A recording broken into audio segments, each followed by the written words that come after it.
Ես այս շենքի մոտ վերջին տարիներին եղել եմ մի քանի անգամ եւ ոչ մի ակնկալիք չեմ ունեցել, քանի այս շենքի կառավարող պուլտը, ինչպես ասում են, գտնվում է մեկ մարդու շենքին։ Այստեղ մենք հավաքվել ենք, այս պահին նաեւ ես եմ այստեղ, մեկ անգամ եւս հիշեցնելու, որ այս երկրում գործում է հանցավոր ռեժիմ,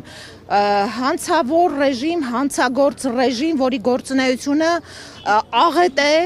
բոլորի համար, բայց հատկապես ես ինչքան հասկանում եմ 18-ից 20-25 տարեկան երիտասարդների համար։ Ինչով է պայմանավորված այս ուժի նման ատելությունը, այս հատկապես տարիքային այս շեմի խավի հանդեպ չեմ կարող բացատրել։ Միակ բացատրությունը, որ կարող եմ ունենալ, մեր հարևան ոչ բարեկամ երկրների գենետիկ ատելությունն է մեր ժողովրդի եւ նրա առողջ սերմի նկատմամբ։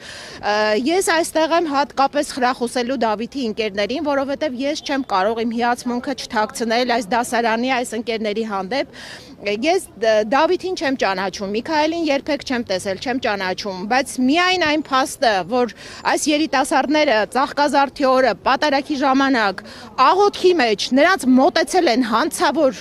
մարդիկ, որը իբր պատարագի էր եկել, պատարագի եկած մարդը իր թիկնազորով մարդկանց տերորի ենթարկելով առաջ չի գնում առջևում կանգնելու, իր կարևորությունը ընդգծելու համար, կանգնում է պատարագից մի հատլած դսում գնում է։ Եկել էին սադրելու, այս երեխեքին եկել սադրել են, բոլոր տեսանյութերի մեջ ակնհայտ է, որ այս հաստավիս թիկնապահը հարվածում է Դավիթին եւ Դավիթի ձեռքի հարվածները ոչ մի բան չեն նշանակում։ Ընդհանրապես աղոթքի մեջ գտնվող մարդու հանկարծակի եկած 18 տարեկան երիտասարդի շատ առողջ ռեակցիան է։ Ինչևէ, նույնիսկ եթե ինչ որ անընդունելի վարքագիծ դրսևորած լիներ Դավիթը, այս հասարակության ատելությունը, այս իշխանությանը հարողների ատելությունը այնքան անբնական է եւ անառողջ է։ Ես երեք նայում էի տեսանյութի տակ, որտեղ Դավիթի ընկերները գնացել էին Դավիթի մայրիկին շնորհավորելու ապրիլի 7-ի առիթով։ Գրառումներն եմ ես կարդացել, ինչը հազվադեպ եմ անում, բայց կարդացի այս գրառումները, մեկնաբանությունները, այո, այս երեխաների հասցեին հնչեցրած, անդաստիրակ, ես ուզում եմ հերթով բացել նայել եմ անդաստիրակ գրողների դեմքը, ճակատներին գրած անդաստիրակ։ Ես շատ կուզեմ գա այդ օրը, որ Դավիթին, Միքայելին եւ նրա ընկերներին կանգնացնեն եւ այս մարդկանց շարեն, ասեն մի հատ նայեք ձեր դաստիրակության եւ այս երեխեքի դաստիրակության աստիճանը չափեք։ Ես ուզում եմ Դավիթի ընկերներին ասեմ, որ հիացած եմ։ Երեխեք ջան, դուք ամբողի արձագանքներից հանկարծ չկոտրվեք։ Դուք իմացեք, որ այսօր ձեր ճակատագրական շատ կարևոր պահի, երբ որ բոլոր ձեր տարեկիցները պատրաստվում են վերջի զանգի, ինչ որ միջոցառումների, սարքած, ձևակերպած տեքստերի, դուք ձեր ընկերոջ համար եւ ոչ միայն Դավիթի եւ Միքայելի համար, ձեր ազատ օրվա համար, ձեր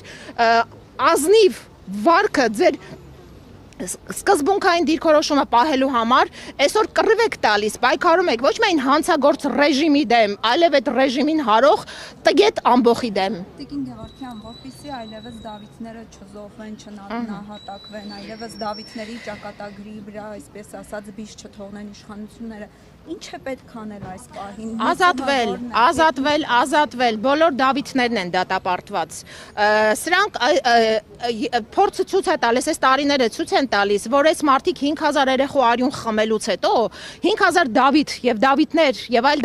անուններ եք տարել, կործանել, դուք չեք բավարարվել, չի հագեցրել, սրանք վամպիրի երևի ինչ որ բան ունեն, չեն հագենում, անընդհատ են, այս զոհերը անընդհատ են, ում ճանապարհին դուրս են գալիս, աղետ են, ճակատագրական աղետ են դառնում այդ երիտասարդների համար, հատկապես երիտասարդների համար, որովհետև հավանաբար երիտասարդներն են ամենաառողջ, ամենաազնիվ եւ առողջ արձագանքող խավը։ Իրենք վախենում են երիտասարդներից։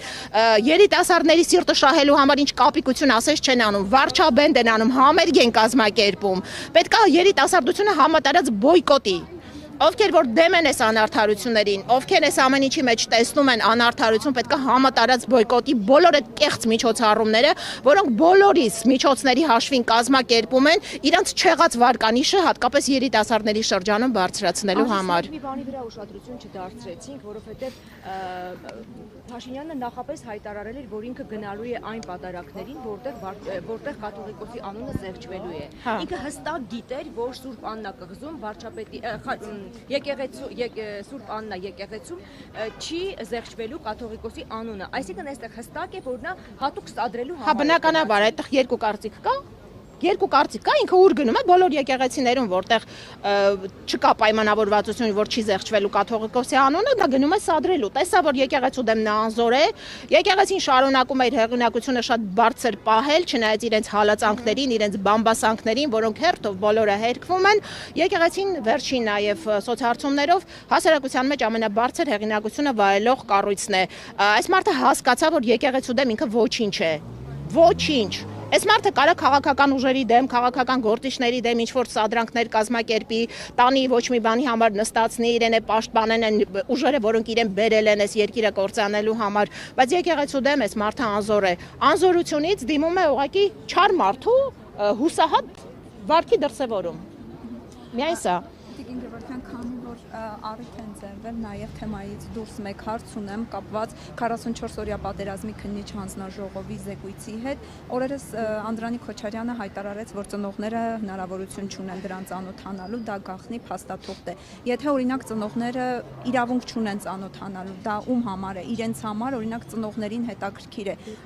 ում համար, ինչի համար իրենց որդիները նահատակվեցին։ Գիտեք, երբ որ այս զեկույցը հայտարարվեց, որ նման հանձնաժողով է ստեղծվում, նման զեկույց պիտի պատրաստվի, ես շատ կամարանքով եմ վերաբերվել, այսինքն իրենք իրենց մասին զեկույց են պատրաստելու, ով է զբաղվում այդ զեկույցով, Անդրանիկ Քոչարյանի անձը մենակ բավական է հասկանալու համար, այսինքն ով իրենք իրենց հանցագործությունները պիտի բացահայտեին, բայց այնուամենայնիվ, եթե զեկույցը պատրաստվել է, նույնիսկ հետաքրքիր է կեղծիքի աստիճանը, նույնիսկ հետաքրքիր է թե ինչ են արել, ինչ են սարքել, դա էլ է հետաքրքիր։ Ինձ անձնապես,